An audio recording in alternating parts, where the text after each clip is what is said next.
From the Fathead Studio in Speedway, Indiana, this is The Skinny.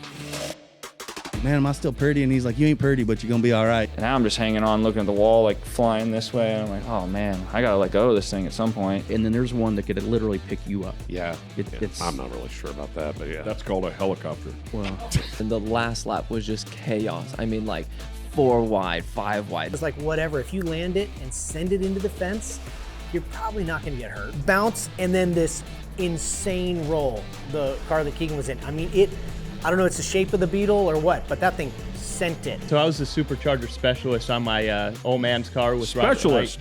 Yeah, it sounds cooler than crew guy. Hi, I'm Tony Stewart. I'm Mario Andretti. I'm Christy Lee. I'm Alexander Rossi. I'm Cruz Pedregon. I'm Kebin Kinsley, and this is The Skinny. Welcome, ladies and gentlemen, to The Skinny. We have an exciting show coming your way. I'm Ken Stout. The big man is Rico Elmore. We have the track dude back behind the controls. That is Mr. Michael Young. And the guy in the studio is a longtime friend here. We've been through the thick of it together at one time or another. Mr. Kebin Kinsley is in the house. He is one of 3 that have been in the 330s, I should say, in a drag boat to 875 feet. He's one of 4 that have gone in excess of 270 miles an hour inside of a drag boat. In fact, the second fastest of all time, second quickest of all time as well, as far as that goes, to the 875-foot mark. He has also been 370 inside of a top fuel dragster at over 320 miles per hour. To safely say you've been down the road a little bit is pretty amazing. Countless championships along the way. You're one of those guys that scraps to stay in a race car, but man, when you look back at everything you've done, it's been a pretty wild ride. It's had its ups and downs, but I've been very blessed. It's been a really great ride, and you know, as everyone knows, it takes a great team to do it, and I've been surrounding myself around a bunch of good people over the years, and it's paid off. Yeah, for sure. We should also tell them your day job is building race cars. Kinsley race cars, right? And Marine. Yes, sir. You don't always see race cars and Marine in the same sentence. It's an interesting gathering there. Yeah. Boats most people here, think I'm in the cars Army there. or something, you know, or the Marines, but it's actually a drag boat deal. But, we built a lot of parts for the drag boats, do a lot of capsule updates at my shop, and we work on funny cars and alters and dragsters and whatever will keep the lights on, you know. So let's talk about how it got started for Kevin. I mean, I've known you from the drag boat side of things for a number of years and never really asked the questions like, what was it like for a young Kebin Kinsley back when you were, I don't know, 15 years old, 18 years old? How did you get started in this business? Was your family involved in it at all? Yeah. My mom and my dad, they had hot rod lake boats and stuff, you know, and I kind of got started in that. And I really wanted to race motocross. And my mom and dad Could you find anything any more dangerous? I mean, exactly. Boats, motocross, I mean, skydiving taken out then right. or something? Well, actually, I wanted to try that. Never did do that. But, there's still time. Yeah. Base jump, I mean, something. Yeah, didn't Exactly. President Bush do it when he turned like 95 or something? Right. Easy enough. Right. But all my buddies were walking around that race motocross were wearing casts and, you know, dislocated shoulders and stuff. And they go, well, we won't back you anything you want to do except for motorcycles. So I said, well, let's go race drag boats because we had a hot rod drag boat, you know, at the time. My dad never really raced, but we went to the races quite a few times. And So what is a hot rod drag boat, though? he had a flat bottom propeller boat, you know, on the river. And I used to sit in his lap before I could, you know, hit the pedals. And then it kind of just graduated from there. And once I started driving man, I was bit hard. My mom and dad took me my first drag race when I was like in 2nd grade. And it didn't end well that Monday afternoon. I was sitting in the back of the class making race car noises, and I think I got sent to the office. Got my butt warmed up, and back when they could do that. Yeah. Sometimes you got to take a beating. I get it. Yeah, my mom actually works. worked in the office, and They were teaching you about the rules of racing. You're going to continue to get beat. Exactly. You're going to continue taking a beating. Yeah. So when I got home that night, I got beat again. So yeah. Because you embarrassed her because she worked there, right? Yeah. Right. So her next day wasn't great either. Again, back when they could do that. Yeah. So, but yeah, I just I had my own business when I started. I was like 14. We used to cut these closed down Texaco stations and cut the grass. And so we saved up, and that's how I bought my first car. My dad and I took it all apart and put it back together, and kind of got my taste in that, doing that, and started, the same way everybody did, street racing. And we had high school races back in the day. Oh, really? And actually, first time, I think I was 15. I didn't have my license yet. We went out there with my permit, and on my way out there, my buddy and I talked my mom into. My dad was out of town, and talked my mom to say, "Hey, Mom, just let me make one pass." So we get to the track, and she agrees to it. And of course, I opened the trunk open, and I got my helmet, and my tools are in there. We're taking the exhaust off my car and stuff. She knew, but She pretty well had it sorted out. This wasn't going to be a one trip. But what was cool, though, I mean, we did it together as a family, and that's how I got started. And my brothers all went with us, and we did it as a family for years. And in '84, he sold our race team, and we'd already accomplished quite a bit then. I mean, we'd set a couple world records in competition hydro, which was a carbureted class, and we had an Arius motor in it at the time. And what was really cool, I got to meet a lot of my heroes even back then, like Steve Montrelli and Nick Arias and all them, and they were backing us in our carbureted boat. And so that was really cool because that carried off into my car career too, knowing all those guys and getting advice from them or whatever, But so that's kind of how I got started. And then in '84, when my dad sold our boat, I was kind of a hired gun after that. And at the same time, I opened up my chassis shop in Houston. And I was working for a guy that we built cars, but I got my taste in it with him. And then I had an opportunity with I don't know if you guys know Brandon Pez or not, but his dad, Brandon's a big Pro Mod guy, and he's a big tuner in the Pro Mod cars and does very well. But his dad's the one that actually started me in business, and he actually saw I had a talent to do this kind of stuff. And so I worked in the back of their shop for years and didn't pay rent, but I painted their race cars and did the tin work and mounted their front ends and did all that stuff. And we had a really good working relationship. And then Pat's dad actually passed away in my arms. He had a heart attack at our shop. And then it kind of unraveled after that. We all kind of went our different directions. And we had a one-stop shop where we'd paint them and built them. They built motors in the front and built cars in the back. And after that happened, and we all kind of went our own way. And then I moved to Arlington about 28 years in August.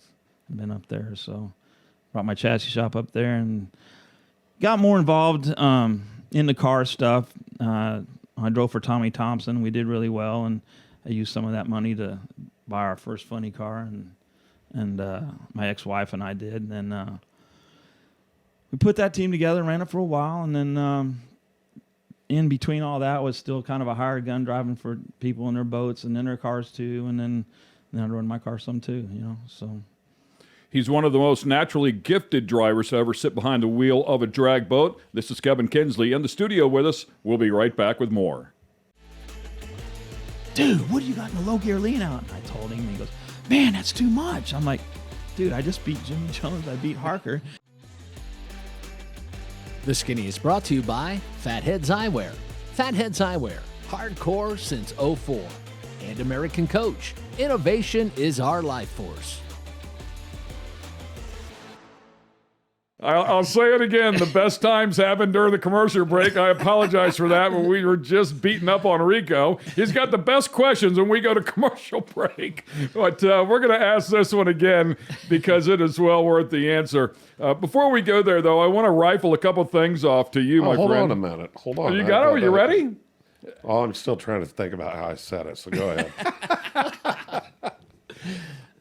Just a couple of the names. By the way, known as the Wild Child, pretty much the nickname. Yeah. But you've driven War Wagon, Liquid Voodoo, Road Rage, Nitro Junkie. I mean, that's just the beginning of a long list of names of vehicles that you've been in. Top Fuel Hydro, Top Alcohol Hydro, Top Fuel Dragster, Top Fuel Funny Car, AA Fuel Altered, Nitro Nostalgia Funny Car, NHRA wins in Top Alcohol Funny Car. And again, just the tip of the iceberg, really, of the stuff that you've sat inside of.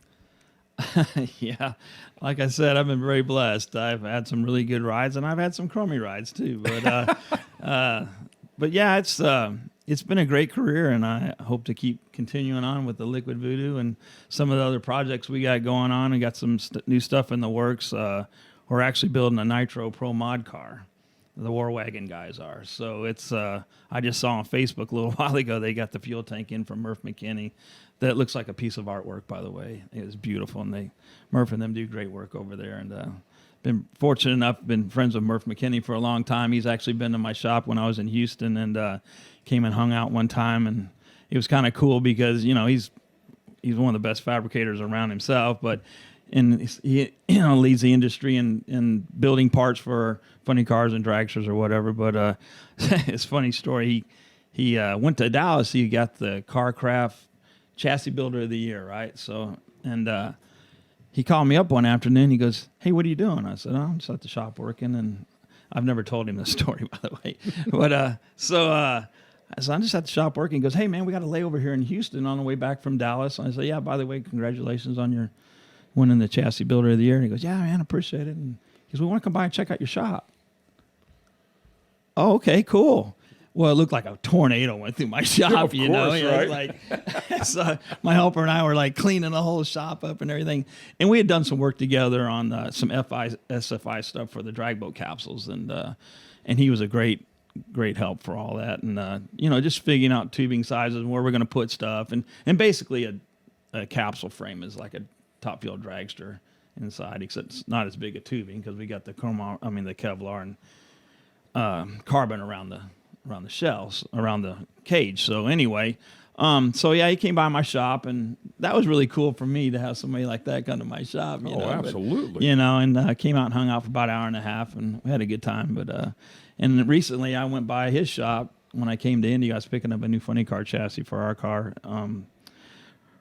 from John Lawson in Chicago. And we came through Indy on the way back, and went and visited his shop. And because every time we come to the races at Indy, you know how it is. You don't have time to do anything. You go to the races and You think you're going to have all this time. Oh, yeah. You have no time. You got this glorious lifestyle where you get to fly all these places and go to all these racetracks. Well, it's from the airport to the hotel to the racetrack and back. The great question that I asked before for everybody at home was, I said, "Where did you grow up?" And you had a great answer, and I'm sorry you made such a great answer out of a crummy question. Apparently it was a great question too, but anyhow, so go back to where you, and if you miss any part of this, I'm going to go back and look. So I actually forgot what I said. But I actually, my dad worked for Texaco, and we end up we got transferred all over the country, and we ended up moving to Michigan, and I was there for a few years. And actually, I was born in Topeka, Kansas, and then we went to Peoria, Illinois, which my dad hung out with Jim Naramore, who had a speed shop there and had a top fuel funny car and dragster, and that was back where I got that's when I got the hook in me, because he took me to the drag races in Peoria, and we got to go hang out at Naramore's shop all the time. And I remember him coming over and helping us degree cams in and teaching us how to do that kind of stuff. So, but yeah, then we moved to Detroit, and then we ended up in Houston. So, yeah, and you said your dad ended up being good friends with the Andersons, because he did a bunch of work with them when he had the Western Auto deal, and they did work with conjunction with Haviland, and that's how we got hooked up with the Andersons, and they became good friends. Actually, they gave my dad a really nice retirement gift when he retired from Texaco, and it's really kind of cool too, because like I said, Randy Anderson, he helped me with my program a lot, and like I was saying before, you surround yourself with great people, and you get great results, and he taught me a lot. It was amazing, like people like him, how much they know, and they don't even realize what they know. Like he came in and fixed like 20 things on my funny car, and it really picked up my program, but it was all little things. You know, like my clutch grinder. We probably spent 4 hours on my clutch grinder, making it cut perfect, and messing with my clutch pedal, my gas pedal, and just all that little stuff. The detail is what makes these things work, you know.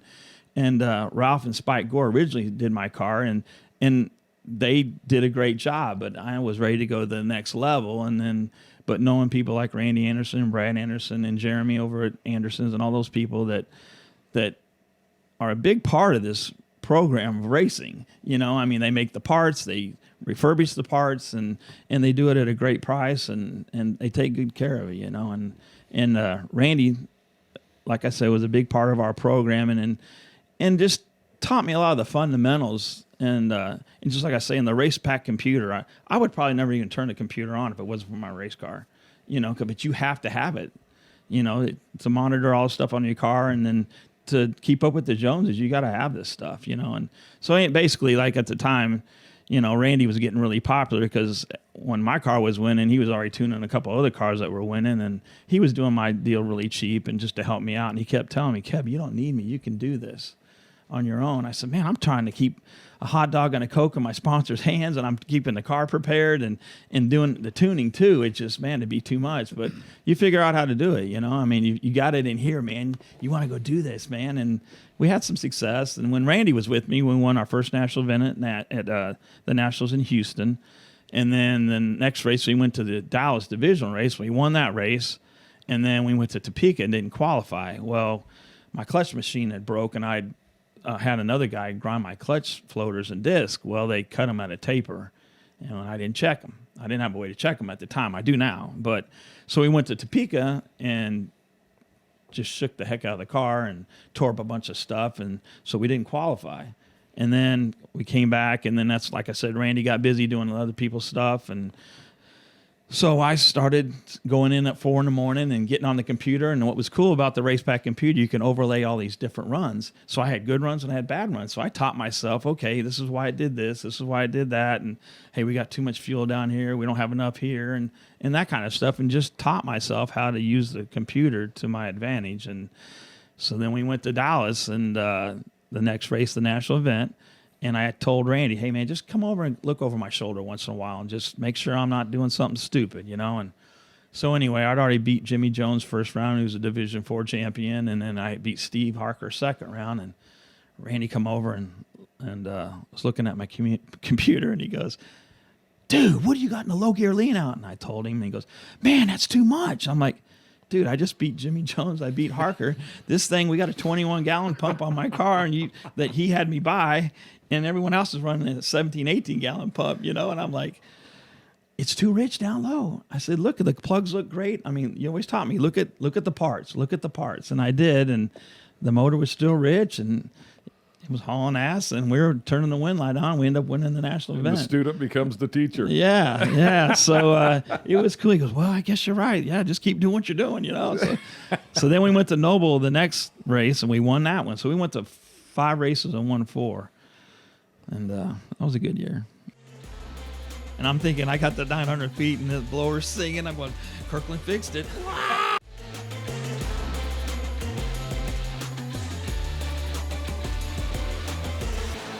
Welcome back to the Skinny. I'm Ken Stout. Rico Elmore in the studio with us, and of course the track dude Michael Young running all the controls. We have Kebin Kinsley in the house. Countless championships behind the wheel of a drag boat. Very successful as well on the asphalt with dragsters or funny cars or altereds, whatever it is he may be inside of. And for 2023, kicked things off in a big way at the Funny Car Chaos, I believe it was.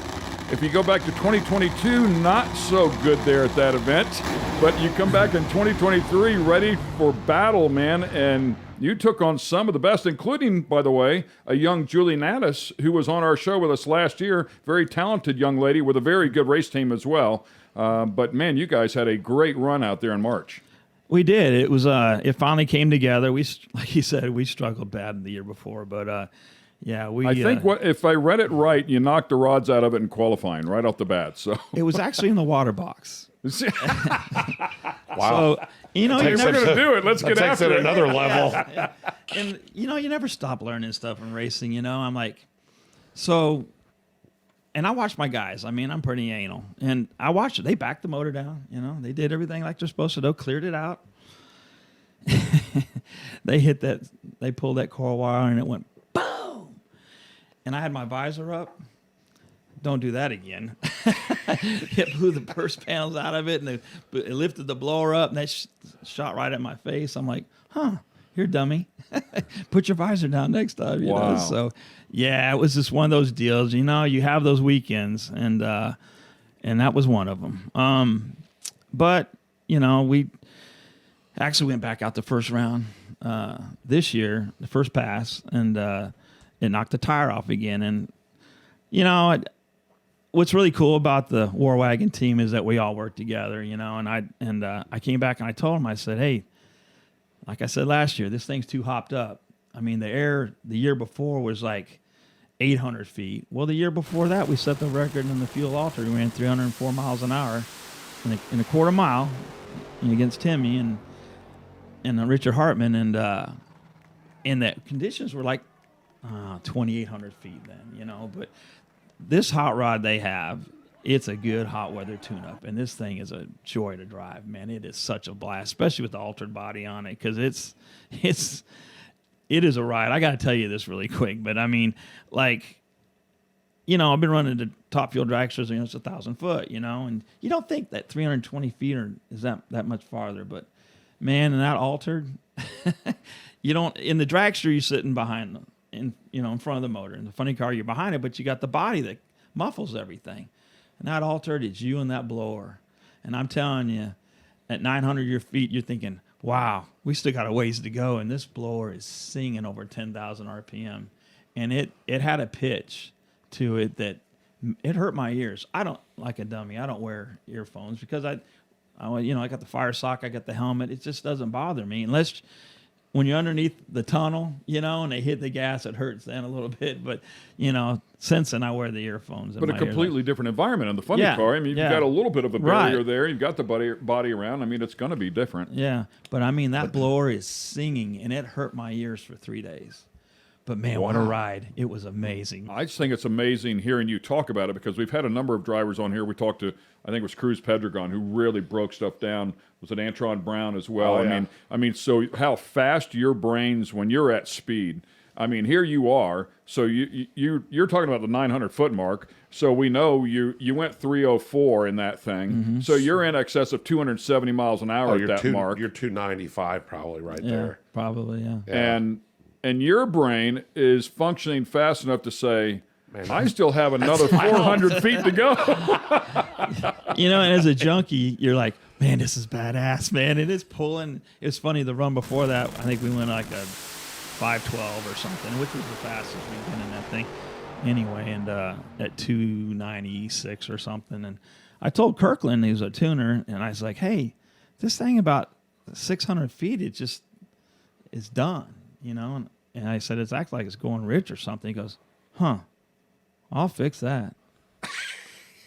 And I'm thinking, I got the 900 feet and the blower's singing. I'm going, Kirkland fixed it. It's ripping my head off. I'm like, man, it was badass. So, God, it was amazing. By the way, the same David Kirkland that owns Spirit of Texas, Top Fuel Hydro, another record-setting boat. We'll have more with Kebin Kinsley when we come back. My dad and a bottle of scotch one evening. So I'm he was guessing. trying to say it right. Yeah.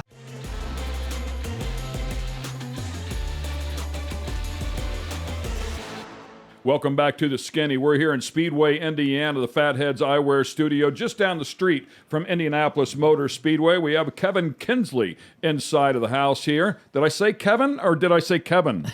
It's not my fault. They didn't put the right letter in there. Yeah, Who puts a B in the middle of that deal? My dad and a bottle of scotch one evening.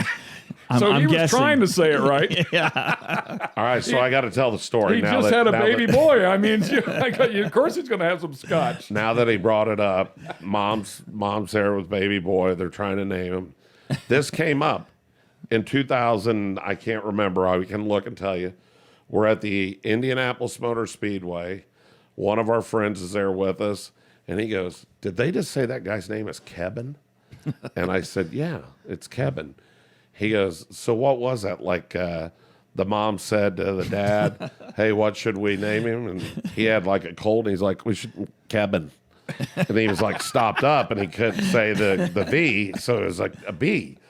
And I can't wait to tell him after this that you were on the show, because he leaves me messages that of the name Kebin. And that's, of course, we've all had jokes, somewhere along the way. You know, just everybody inadvertently talking, about you. I'm Brett Kepner, and I. It's like, it's not our fault. His parents didn't know how to spell the name. The kid grew up saying the name wrong. So, we laugh about it. Where do you know where the name generated from? Like I said, my dad and a bottle of scotch, I guess. I wasn't around at the time where That's I a was. great I just story. wasn't paying attention. You just went through some trauma to get there. They didn't consult you. Though, I remember my dad telling the story that Art Linkletter's grandson was named Kebin. He found that a couple years after they named me, yeah. We know who Art Linkletter is. Yeah, nobody else does, but us old people do. Yeah, exactly. Wow. Pretty cool stuff, man. Hey, let's talk about 2021. You had already mentioned it up. You're at Billy Meyer's Texas Motorplex, and Richard Hartman comes out there with that AA fuel car, and first car makes history right off the bat. First AA fuel alter to go over 300 miles per hour, and you guys are like, hey, we want to play. Yeah. And you jumped right in there with them. I mean, just a tick faster than they went to leave there with the mile per hour record. But walk us through that weekend, because, man, that was spectacular. It was, I want to say they had over 60. That was a 64-car field, right? 64-car, funny car field. 73 cars on the property, and I think a few of them broke in testing and stuff. But, yeah, they had over 60 there to race, and it was awesome, man, I tell you. And having Dale Worsham and all those guys there was so cool, and Terry Haddock. We had some big show name guys there, and it just made the excitement that much better, And Dell is the real old school racer. He is. He's a little young for the old school racer, but he is the old school racer. So I've known him for quite a while, and then he gave me the call to come drive his dragster. That was really badass. That was really cool. And me, I just want to go race, and I don't care what it's in, if it's a dragster or a funny car or whatever. But again, very, very fortunate and got to do that kind of stuff with some really key people in the industry, But actually, getting back to your other question, it was really cool getting to race Julie in the semis at the Chaos race the other day. They got that car turned around, and I knew Randy would. He's good with that 8-fuel stuff, man. He's a badass. Wild. Dude. Yeah. And actually, Julie was there hanging out with us at the 2018 race when I was driving Tommy Thompson's boat. Her and her dad were there hanging out with me, and I was trying to talk her into jumping in that fuel boat. She wasn't really excited about that. I was getting ready to say. She's smarter than that. She's clearly a little smarter than that one right there. So with that said, we'll take a quick break here, and we'll come back with more. Nope, that's how you drive it. That's when it's hauling ass. You just got to hang on. I'm like, okay, here we go. Want to get the skinny on other guests and different types of motorsports? Check out our YouTube page and get the skinny.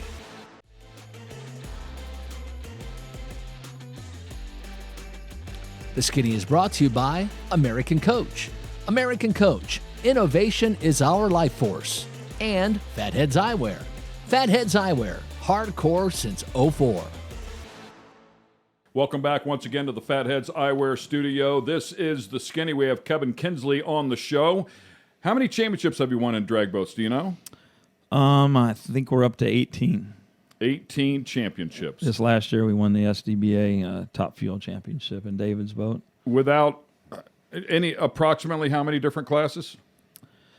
Everything from competition hydro up to top fuel.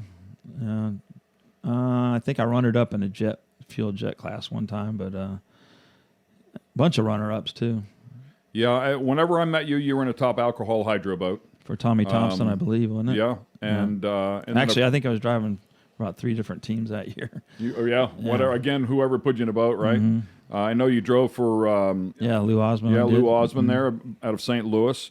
Drove that one, and of course, Famous Amos. Doing the tuning on that one. What an awesome guy. That boat was never really happy when you were inside of it for whatever reason. No, with the single propeller, it was doing weird stuff. It would pick the right sponson up about 1,000 foot, which is unnormal for those. I usually pick the left sponson up, because of the torque. But that thing wasn't happy. And then they put John Hot. I was actually driving ours, already scheduled to drive McIntyre's fuel boat in Chowchilla, and Lou said we weren't going to go race in St. Louis, so I went ahead and went to Chowchilla, and Lou had called me up at the last minute. Hey, we're going to go run St. Louis. I said, man, I told you I've already got this gig with McIntyre.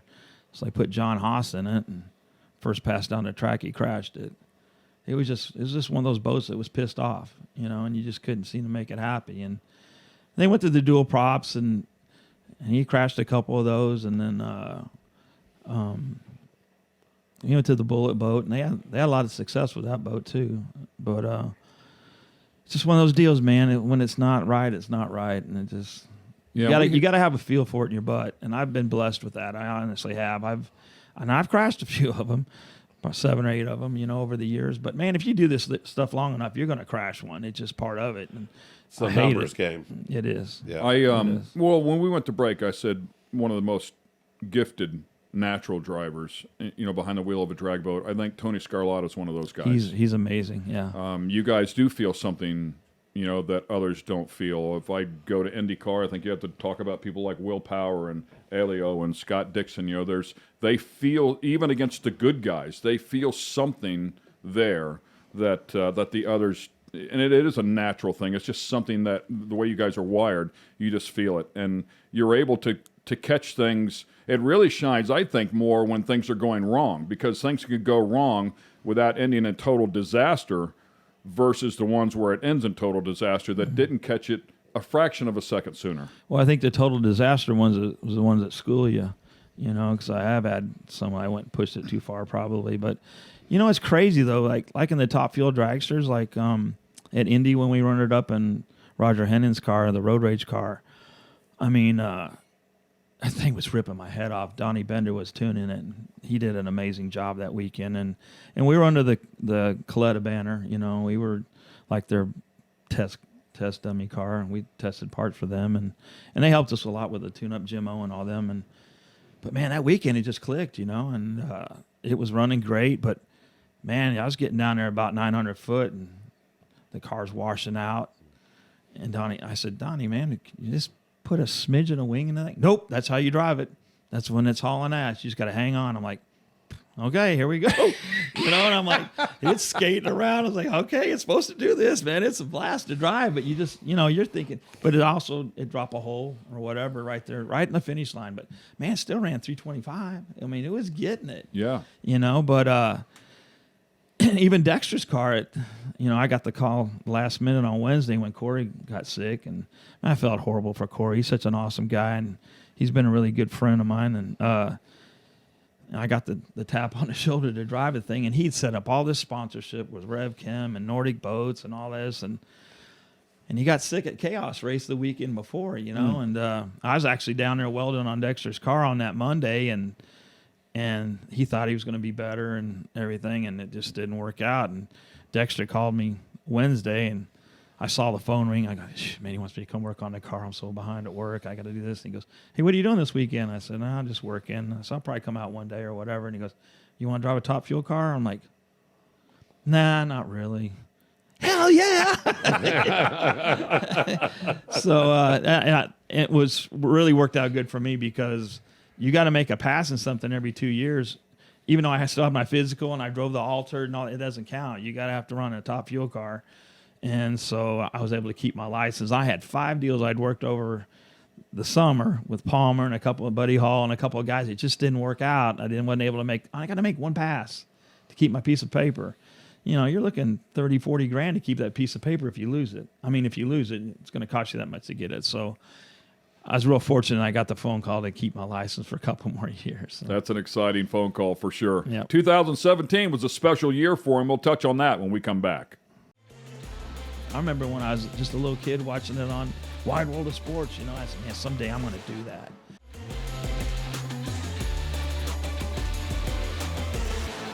Once again, we are back here at the Skinny. We have Kebin Kinsley, who flew in specially along with David Carroll, the promoter for the Southern Drag Boat Association. We'll also have him on the show here in the near future as well. We appreciate them coming into the studio here in Speedway, Indiana, discussing this actually very rich career. He has pieced it together one brick at a time, if you will, but he's a scrapper, and he's managed to stay in the game, and it's something that, as our audience watches on, it's guys like this that really make up our sport. There's a handful of the elites that we see at the top that can continue on based on their financial situation, but the guys in the middle, and gals, by the way, and below that level have to fight and scrap every single day. And this is one of them. It's why I've always been drawn to him. He wakes up in the morning, he thinks about racing. He thinks about a way to find a sponsor. He thinks about a race car. How can I work on something or do something to acquire the financial means to get back in a race car and go racing? It's his life. It's really what you do. It's what you've done all along. And in 2017, you nearly walked away with the biggest prize in the game. That was an amazing weekend.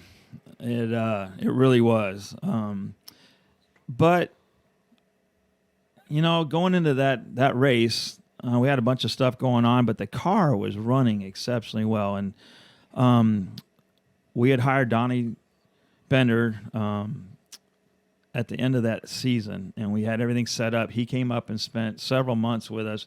We took that car totally apart and put it back together methodically. Donnie did. I mean, we were just there helping him, and he was teaching us a lot of stuff. But, I mean, I'm talking about down to the gas pedal. We're building wedges. We're doing this. We're doing that. I mean, and then we put the car back together, and we went to Topeka.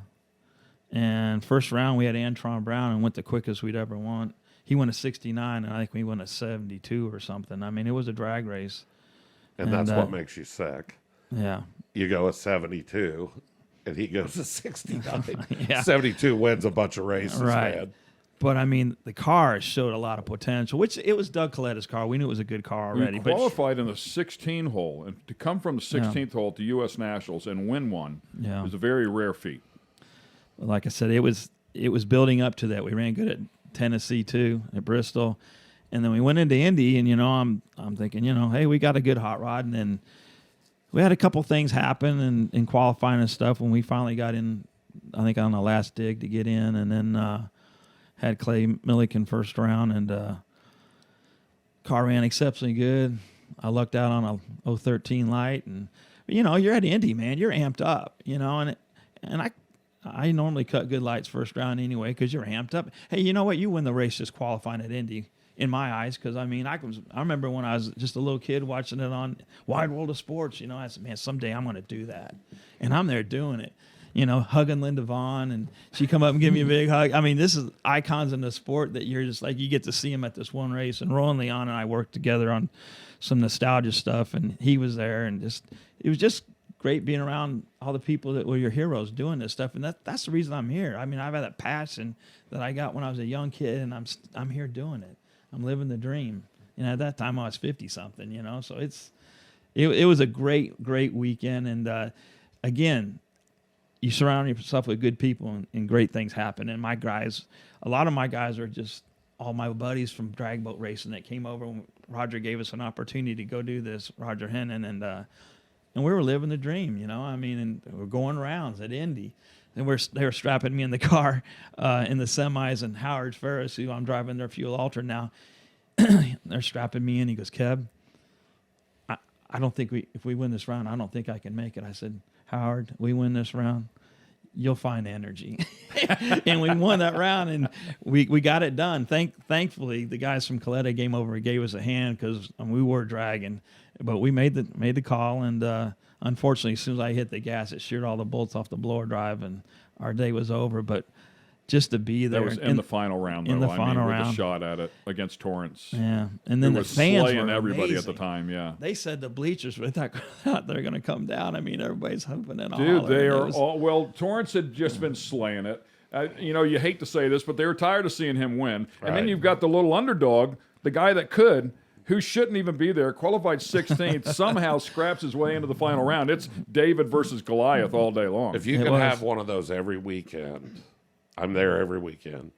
If you could have a scenario like that every weekend, it would be like a picturesque type of deal. It's fun to watch that, and would love to see more of it. Yeah. Well, I'll be honest with you. That's why they call it a team, too. Right. I mean, from the guy flipping the hamburgers to the guy getting the oil out of the motor to the people putting the cylinder heads together. I mean, it is definitely a team effort, and you got to do it the same way every time for 4 rounds. And it doesn't seem like much, but man, it's hard. It's a bunch. And you're tired, and you do. And you know what? You do all your homework at home. I mean, like all the cylinder heads are done, the short blocks are built. I mean, the racks are all built. And but there's a lot of time that's taken away from your family and your business and the dedication it takes. And we're not getting paid. You know, it's a professional sport, but not everybody gets paid. But it's the passion and the love for the sport, you know, and to get to go do it, man, at Indy, of all places. If you're going to shine, that's the place to shine. It digs a sponson in, and it blows water on the windshield. So this thing only runs, what, a little over 3 seconds anyway, right? Well, for about a second, I can't even see where I'm going. The Skinny is brought to you by Fatheads Eyewear. Fatheads Eyewear, hardcore since '04. And American Coach. American Coach, innovation is our life force. Welcome back once again to the Fatheads Eyewear Studio. This is The Skinny. We have Kebin Kinsley on the show. He's been doing it for a long time, and he's been at the top levels of the game in drag boat racing. In fact, at the end of 2018, had run the top 5 fastest passes to the 875-foot mark. He has since done that a couple of more times. And in this particular case, when we were talking about the 272 mark, he was alongside very good friend Marty Logan, living the dream, top alcohol hydro boat. It was one of those... I don't know if you want to call it a gimmick pass. It was a exhibition pass. Pretty cool to see another multi-time champ and you line up. He in an alcohol hydro boat, very successful in that one as well. And you, of course, in the top fuel hydro boat. He loves to say that he beat you, of course, and it is what it is, right? Yeah, you take what you can get in that one. But 272 miles an hour inside of that thing. Scotty went 274, but again. That is the second fastest pass of all time. I think your mark to the 875-foot mark in that particular pass was a 3.106. The record is held by Tyler Spear at 3.104. We're talking about 2,000ths of a second there, but an amazing pass to go 272 miles an hour. You talked to us about that pass in the AA Fuel Altered. What did it feel like in comparison inside of that boat when that thing was charging? You know what? It's so awesome to get to do what I do and to get to do it in a car and a boat. But as you well know, going 50 miles an hour across the water in a bass boat, it feels like you're doing 100.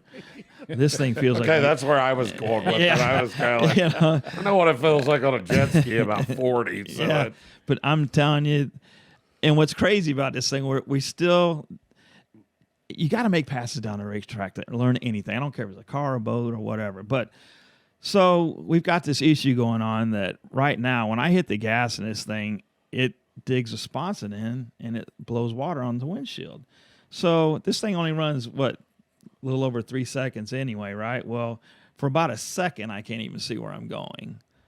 And you don't know if it's going under, which I've done that before. I think you were there in Augusta that time. And then, and I've gone to the moon in them before too and gone over backwards. But so it's an eerie feeling. The scary part is I'm kind of getting used to it splashing the windshield, not seeing where you're going. But then when I'm putting this, I ought to get a Rain-X sponsor. I was going to say, you got to put Rain-X on the windshield? I put about 3 coats on there, and it does beat off pretty quick. But it's that split second you can't see where you're going. You're going, wow, man, just hang on, here we go, and then it clears up. And you don't really steer these drag boats anymore. I mean, because it's got 2 props on it, we actually control the left and the right with the stagger of the propellers. We chuckled it when Tyler Spears said, I'm not real sure why they put a steering wheel in here. He said, I think it just makes us feel better to hang on to something. Yeah. You can finesse it a little bit, but you're not really steering it. I mean, so they stagger them to steer them. I didn't know that. Okay.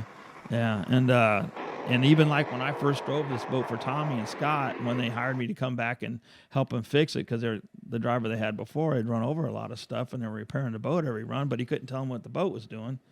So we went to Grove, Oklahoma, and it was going left every time. And finally, I just cocked the boat to the right, hit the gas, and once it took a set, well, the props were steering it anyway. It went straight down the racetrack. But I mean, I actually literally cocked the boat like this, and the track was going this way.